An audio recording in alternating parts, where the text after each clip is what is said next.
Lecture 1 में हमने ये देखा था कि पुर्तगाल कैसे भारत की खोज करते हैं और भारत में व्यापार के लिए आते हैं। और लेक्चर 2 में हमने ये देखा था कि किस तरह डच भारत में आते हैं और किस तरह अंग्रेज भारत में आके अपने व्यापारिक कोठियों का निर्माण करते हैं। और आज तीसरे लेक्चर में हम ये देखेंगे कि किस तरह अंग्रेजों और सिराजुद्दौला के बीच में प्लासी का युद्ध होता है। तो प्लासी के युद्ध को डिटेल में समझने के लिए पहले हमें छोटी छोटी बातों को ध्यान देना जरूरी है। तो आइए सबसे पहले हम ये देखते हैं कि प्लासी का युद्ध कब हुआ था। तो प्लासी का युद्ध 23 जून 1757 ईस्वी में हुआ था। लेकिन इससे पहले हमें ये जानना जरूरी है कि बंगाल के जो नवाब बने थे वो कब से किस समय तक कौन रहा। तो आइए हम देखते हैं बंगाल के जितने भी नवाब बने हैं सभी नवाबों के बारे में पहले हम डिटेल में जान लेते हैं। उसके बाद हम ये देखेंगे कि किस तरह जो है वो सिचुएशन क्या बनती है जिससे सिराजुद्दौला को अंग्रेज़ों से युद्ध करना पड़ता है और अंग्रेज़ों के साथ जो कौन से संधि करनी पड़ती है, उस संधि के अंतर्गत अंग्रेज़ों को क्या क्या सिराजुद्दौला को देना पड़ता है। तो प्लासी का जो युद्ध होता है वो 23 जून 1757 ईस्वी को होता है। अब बंगाल के नवाब की बात करें तो जो प्रथम बंगाल का नवाब बनता है वो मुर्शिद कुली खां, जो कि 1717 से लेकर 1727 ईस्वी तक बंगाल का नवाब बना रहता है। और इसको औरंगजेब ने 1700 ईस्वी में बंगाल का दीवान बनाया था। यानी कि 1700 ईस्वी में औरंगजेब ने इसको बंगाल का दीवान बनाया था और बंगाल के दीवान बनने के बाद जो है फाइनली यह बंगाल का नवाब भी 1717 से लेकर 1727 तक बना रहता है। जो दूसरा बंगाल का नवाब बनता है वो शुजाउद्दौला है, जो कि 1727 से लेकर 1739 तक बंगाल का नवाब रहता है। जो तीसरा है सरफराज खान, जो कि 1739 से लेकर 1740 तक बंगाल का नवाब बना रहता है। और जो चौथा है वो अली वर्दी खां है, जो 1740 से लेकर 1756 तक। और पांचवा सिराजुद्दौला, जो कि 1756 ईस्वी से लेकर 1757 ईस्वी तक। और छठा जो रहता है वो मीर जाफर रहता है, जो कि 1757 से लेकर 1760 ईस्वी तक बंगाल का नवाब रहता है। और जो लास्ट है, जो सातवां है, वो मीर कासिम है, जो कि 1760 से लेकर 1763 ईस्वी तक बंगाल का नवाब रहता है। आइए सबसे पहले हम डिटेल में जानते हैं जो प्रथम बंगाल का नवाब था मुर्शिद कुली खां, जो कि 1717 से लेकर 1727 ईस्वी तक बंगाल का नवाब रहता है। तो कुली खां को फर्रुखसियार ने 1717 में बंगाल का सूबेदार नियुक्त किया था। कुछ समय बाद 1717 ईस्वी में ही उड़ीसा का सूबेदार भी बन गया। इसने खालसा भूमि को परिवर्तित करके इज़्ज़तदारी व्यवस्था लागू की थी, जो कि भूमि राजस्व वसूल करने की एक व्यवस्था थी। यानी कि इज़्ज़तदारी व्यवस्था जो है वो जनता से एक तरह का कर वसूलने की व्यवस्था थी। जो नंबर 2 बंगाल का नवाब बनता है शुजाउद्दीन, उसके बारे में हम देख लेते हैं, जो कि 1727 से लेकर 1739 तक बंगाल का गवर्नर रहता है। मुर्शिद कुली खां के बाद शुजाउद्दौला बंगाल का नवाब बनता है और 1727 में जिसे बिहार का सूबेदार बनाया गया था। जो थर्ड है सरफराज खान, जो कि 1739 से लेकर 1740 ईस्वी तक बंगाल का नवाब रहता है। यह यानी कि सरफराज खान विलासी प्रवृत्ति का था, जिसे अली वर्दी खान ने 10 मार्च 1740 को गिरिया के युद्ध में पराजित कर दिया और अली वर्दी खान को बंगाल का प्रथम स्वतंत्र नवाब बन गया। यानी कि अली वर्दी खान था वो सरफराज खान को पराजित करके बंगाल का स्वतंत्र नवाब बन गया। अब अली वर्दी खां के बारे में जानते हैं, जो कि 1740 ईस्वी से लेकर 1756 ईस्वी तक बंगाल का नवाब रहता है। अली वर्दी खां के समय काल में मराठों का आक्रमण हुआ। अली वर्दी खां विवश होकर 1751 ईस्वी में रघुजी भोसले के साथ एक संधि की, जिसमें मराठों ने राजस्व देना था। यानी कि उस संधि के अनुसार मराठों को जो है राजस्व देना था। किसको देना था? अली वर्दी खां को। अली वर्दी खां ने ही अंग्रेजों को मधुमक्खी की संज्ञा दी थी। अली वर्दी खां ने अपने नाती सिराजुद्दौला को बताया कि अंग्रेज मधुमक्खी की तरह हैं, न छेड़ने पर शहद देंगे और छेड़ने पर काट लेंगे। अंग्रेजों पर कभी भी विश्वास मत करना, जब भी मौका मिले बंगाल से उनको बाहर निकाल देना। यानी कि अली वर्दी खां अपने नाती सिराजुद्दौला को जो है ये सिराजुद्दौला के जो है दिल में अंग्रेज़ों के प्रति नफरत पैदा कर दिया था और उनको बोला था कि आप अंग्रेज़ों कभी भी भरोसा मत करना। यानी कि अंग्रेज़ों को कभी छेड़ना मत, लेकिन इतनी तुम्हारी कैपेसिटी हो जाए, तुमको ऐसा लगे कि तुम्हारी इतनी कैपेसिटी हो गई कि अंग्रेज़ों को तुम बाहर अब निकाल सकते हो, तो इस मौके को भी मत छोड़ना। यानी कि जब भी मौका मिले तुम अंग्रेज़ों को जो है अपना बंगाल से बाहर निकाल देना।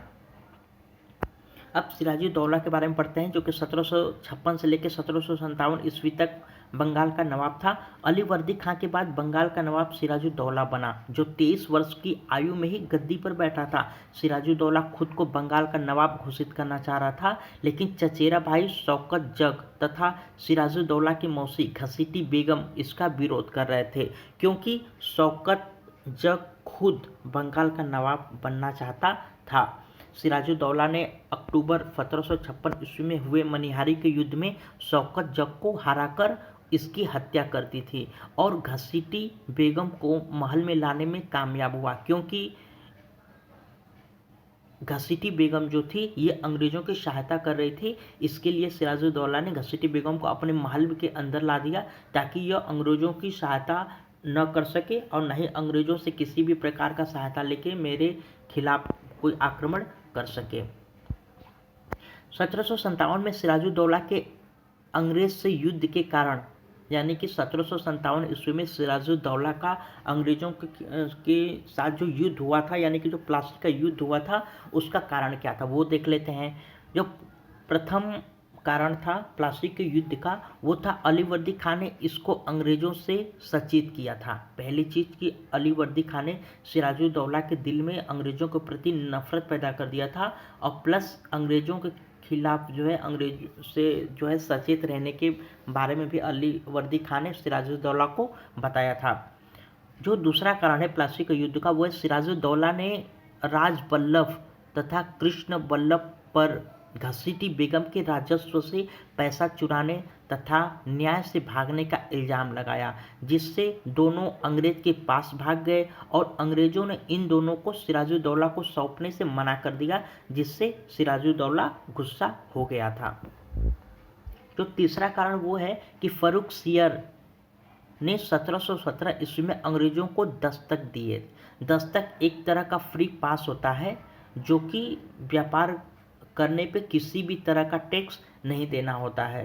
तो फर्रुखसियर ने क्या किया था कि 1717 ईस्वी में अंग्रेजों को फ्री में दस्तखत दिए थे, और अंग्रेज भारतीय दोस्तों को पैसे पर दस्तखत भेजते थे। यानी कि फर्रुखसियर ने अंग्रेजों को जो दस्तखत दी थी, जो दस्तखत एक प्रकार का डॉक्यूमेंट या फिर एक परमिशन होता है, जिससे वो कहीं पे भी व्यापार कर सकते हैं और व्यापार के लिए उन्हें किसी भी तरह का टैक्स नहीं देना पड़ेगा अगर उनके पास दस्तक है।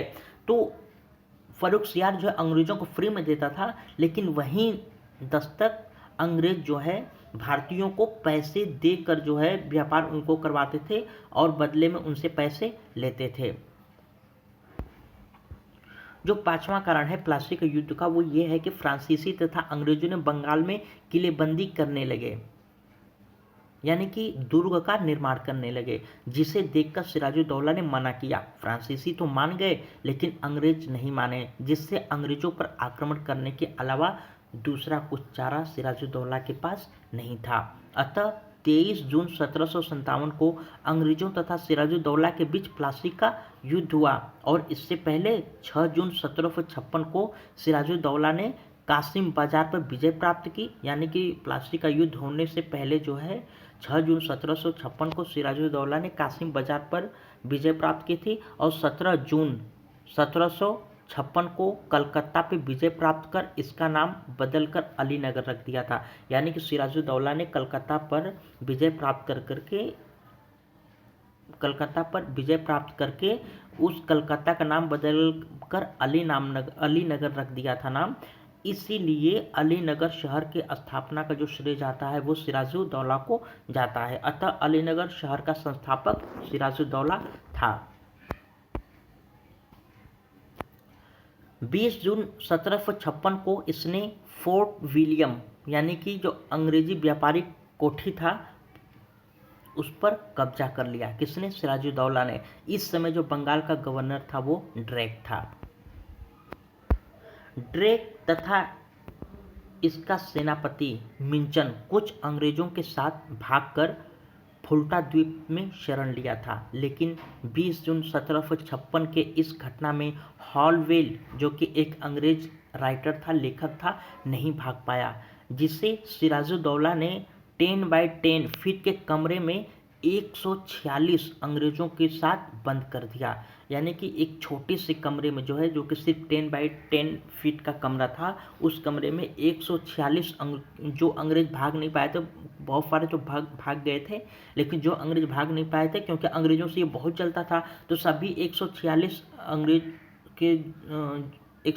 अंग्रेजों को जो है पकड़कर सिराजुद्दौला ने 10 बाई 10 फीट के कमरे में बंद कर दिया। वो भी कब? बिल्कुल गर्मी के महीने में, उसमें जून का महीना था, उसमें बहुत जोर से गर्मी पड़ती है। उसी गर्मी में जो है बिना पंखे का, बिना किसी व्यवस्था के जो है सबको लॉक कर दिया। और जब अगले दिन 21 जून को उसका दरवाज़ा खोला गया तो सिर्फ 23 लोग जीवित निकले। यानी कि 146 में से सिर्फ 23 लोग जीवित निकले, जिसमें से एक कौन था? हॉलवेल भी था। इस घटना का जिक्र हॉलवेल ने अपनी किताब अ लाइव द वंडर्स में की है।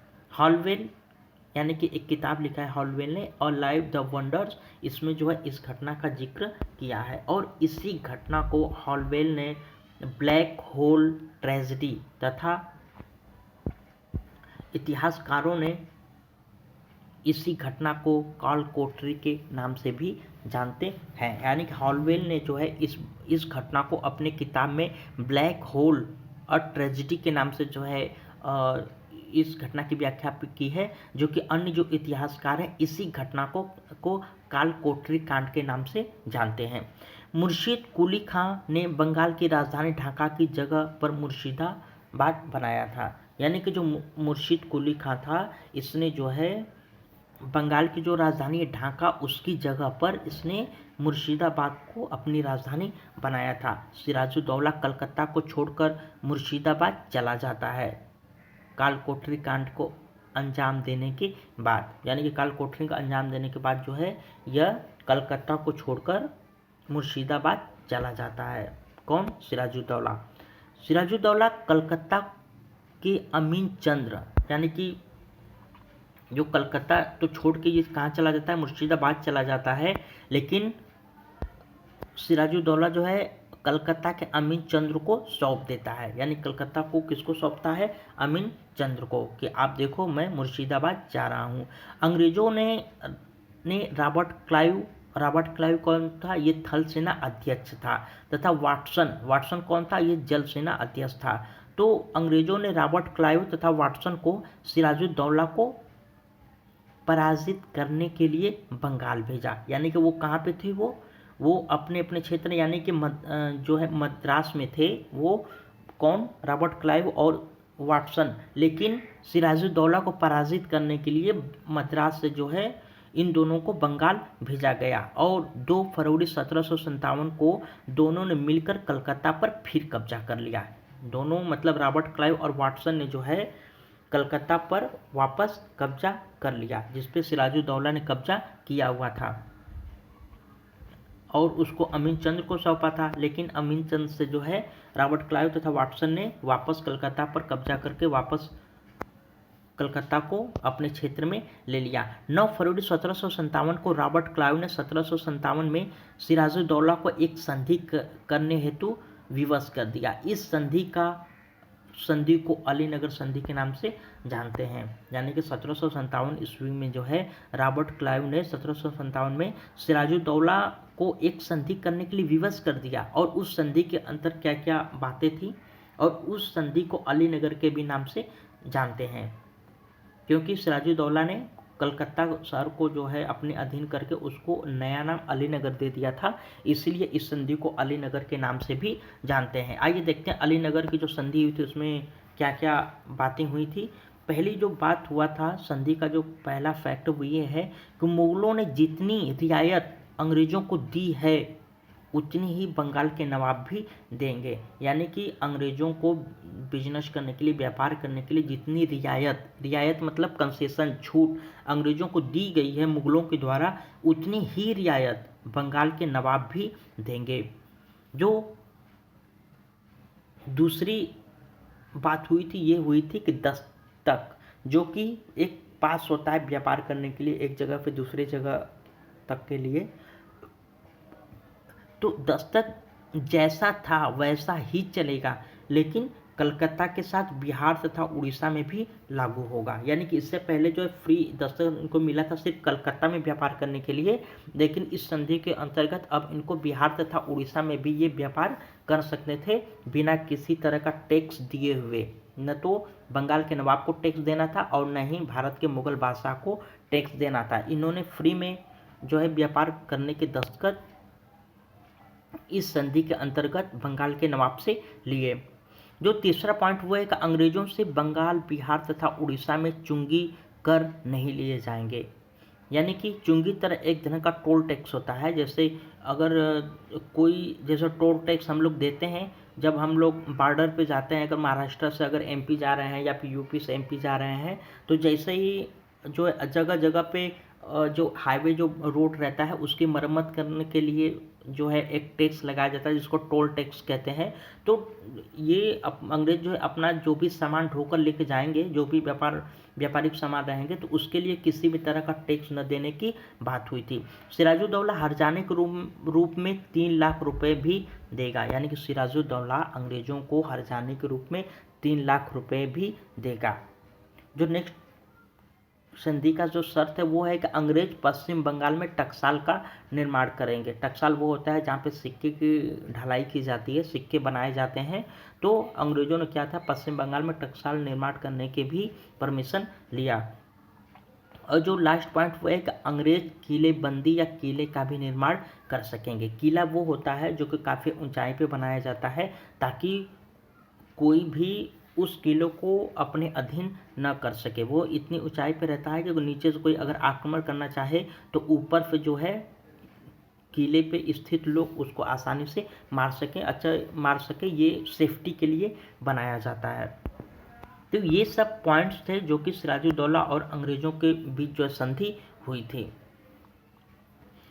रॉबर्ट क्लाइव ने कूटनीति का सहारा लेते हुए सिराजुद्दौला के मुख्य अधिकारियों को अपनी ओर मिला लिया। अब इतनी चीज़ तो अंग्रेज सिराजुद्दौला से ले लिए, लेकिन उसके बाद भी ये कूटनीति का अपना परिचय देते हुए जो खास थे सिराजुद्दौला को, उनको लालच देकर अपने पास मिलाने की कोशिश करते हैं। आइए देखते हैं पहले अब किनको मिलाने की कोशिश करता है अंग्रेज जो है, किसको मिलाने की कोशिश करते हैं। यानी कि हम सिराजुद्दौला के जो खास हैं उनको हम देख लेते हैं कि जो सिराजुद्दौला के अंडर में जो लोग थे, प्रथम जो अधिकारी था वो मीर जाफर था जो कि सेनापति था, और रियाद लतीफ़ जो दूसरा अधिकारी था वो भी सेनापति था। और जो सिराजुद्दौला का जो सेना नायक था वो राय दुर्लभ था, और एक अधिकारी था जिसका नाम अमीन चंद्र था। और जो सिराजुद्दौला का जो बैंकर था वो जगत सेठ था, और जो सिराजुद्दौला का सेना की निगरानी जो करने वाला था वो खुदीम खां था। षड्यंत्रकारियों तथा अंग्रेजों के बीच मध्यस्थता अमीन चंद्र ने की थी। यानी कि जो अंग्रेज जो है सिराजुद्दौला के खास लोगों को अपने षड्यंत्र में, उनको लालच देकर अपने षड्यंत्र में जो मिलाने की कोशिश कर रहे थे, तो इसी कोशिश को ज़्यादा मजबूत किसने बनाया, अमीन चंद्र ने बनाया। अंग्रेजों ने यानी कि रॉबर्ट क्लाइव ने मीर जाफर को बंगाल का नवाब बनाने के बदले में 24 परगना की दीवानी की मांग की। यानी कि अंग्रेजों ने जो है मीर जाफर से कहा, मीर जाफर कौन था देख लेते हैं। मीर जाफर जो सेनापति था किसका, सिराजुद्दौला का। तो मीर जाफ़र को अंग्रेज़ ये लालच देते हैं कि हम आपको सिराजुद्दौला के जब बंगाल का नवाब आपको बना देंगे, लेकिन हमें बदले में जो 24 परगना की दीवानी चाहिए। अब 24 परगना क्या होता है कि मतलब 24 जिलों का जो समूह होता है उसको 24 परगना कहते हैं। और दीवानी का मतलब कि उस 24 परगने पे जो टैक्स आएगा वो किसको जाएगा, वो अंग्रेज़ों को जाएगा। इसके अलावा कलकत्ता की सारी रियायतें, कलकत्ता में किलेबंदी, टकसाल बनाने की रियायत, अंग्रेज़ों को रहने के खर्च भी शामिल था। यानी कि अंग्रेज़ों को रहने का खर्च भी कौन उठाएगा, जो है मीर जाफ़र उठाएगा, जब इसको सिराजुद्दौला की जगह पे बंगाल का नवाब अंग्रेज़ बना देंगे। इसीलिए मीर जाफ़र को क्लाइव का गधा या गीदड़ भी कहा जाता है। अक्सर एग्जाम से पूछा जाता है कि रॉबर्ट क्लाइव का गधा या गीदड़ किसको कहा जाता है, तो वो मीर जाफ़र को कहा जाता है, क्योंकि यह अंग्रेज़ों की जो है जाल में पूरी तरह फंस चुका था कि इस उम्मीद में कि रॉबर्ट सिराजुद्दौला को हटा के मुझे बंगाल का नवाब बनाया जाएगा। क्लाइव ने षड्यंत्रकारियों का सहयोग को सुनिश्चित कर 19 जून 1957 को मुर्शिदाबाद की ओर प्रस्थान किया तथा बंगाल के कटवा स्थान यानी कि बंगाल के राजधानी का जो मुख्य द्वार है को जीतकर आगे बढ़े। यानी कि मीर जाफ़र की सहायता लेके जो है अंग्रेज आगे बढ़ते हैं। जब सिराजुद्दौला को इस बात की खबर हुई तो मुर्शिदाबाद से 22 मील दूर बंगाल के नदिया जिले में स्थित प्लास्टिक के मैदान पर क्लाइव के सामने आ गया।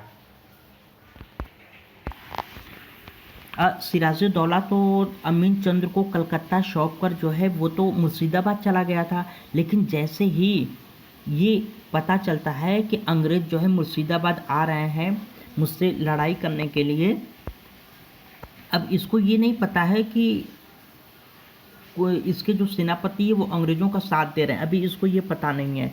तो जब भी जैसे ही सिराजुद्दौला को पता चलता है तो सिराजुद्दौला जो है मुर्शिदाबाद से 22 मील दूर बंगाल के नदिया जिले में स्थित प्लासी के मैदान पर क्लाइव के सामने आ गया। और प्लासी कहाँ पे है, भागीरथी नदी के किनारे स्थित है। सिराजुद्दौला के साथ 23 जून 1957 को रॉबर्ट क्लाइव ने युद्ध किया। सहयोगियों के साथ निष्क्रिय रहने के कारण सिराजुद्दौला पराजित हो जाता है, क्योंकि उसके जो खास थे अंग्रेजों ने पहले ही उनको लालच देकर अपने साथ मिला लिया था। लेकिन सिराजुद्दौला के दो अन्य जो सेनापति थे मीर मदन तथा मोहन लाल ने अंतिम श्वास तक जो है सिराजुद्दौला का साथ दिया। यही युद्ध 1757 का प्लासी का युद्ध कहलाता है। सिराजुद्दौला के हाथी के पैर में गोली लग जाती है, जिससे सिराजुद्दौला प्लासी का मैदान से भागकर जो है अपने राजधानी मुर्शिदाबाद चला जाता है। सिराजुद्दौला जब मुर्शिदाबाद पहुंचता है तो मीर कासिम के पुत्र मीर मीरन के कहने पर मोहम्मद अली बेग ने सिराजुद्दौला की हत्या कर देता है और मीर कासिम बंगाल का नवाब बन जाता है। सिराजुद्दौला की हत्या के बाद मीर कासिम बंगाल का नवाब बनता है, जैसा अंग्रेजों ने उसे प्रॉमिस किया था। लेकिन बात करें भारत के मुग़ल बादशाह की, तो इस समय भारत का मुग़ल बादशाह आलमगीर द्वितीय रहता है, जो कि इमाम दुल मुल्क के हाथ का कठपुतली यानी कि वजीर था। आलमगीर द्वितीय के शासनकाल के दौरान प्लासी का युद्ध तथा बेदरा का युद्ध हुआ था। आलमगीर द्वितीय इमाम मुल्क से छुटकारा पाना चाहता था, जिससे इमाम दुल मुल्क ने आलमगीर द्वितीय की हत्या करवा दी। जिस समय प्लासी का युद्ध हुआ था उस समय ब्रिटेन का प्रधानमंत्री विलियम पिट्स था और 17 अगस्त 1757 को अंग्रेज़ों ने कलकत्ता में टकसाल का निर्माण भी किया था, जैसा कि मीर कासिम ने अंग्रेज़ों से प्रॉमिस किया था कि अगर आप मुझे बंगाल का नवाब बना देंगे तो मैं ये चीज़ें आपको करके दूंगा। तो दोस्तों ये वीडियो आपको कैसा लगा प्लीज़ कमेंट करके बताइएगा। अगर पसंद आया है तो लाइक करिएगा और नहीं पसंद आया हो तो डिसलाइक करिएगा। Thank you very much for watching this video.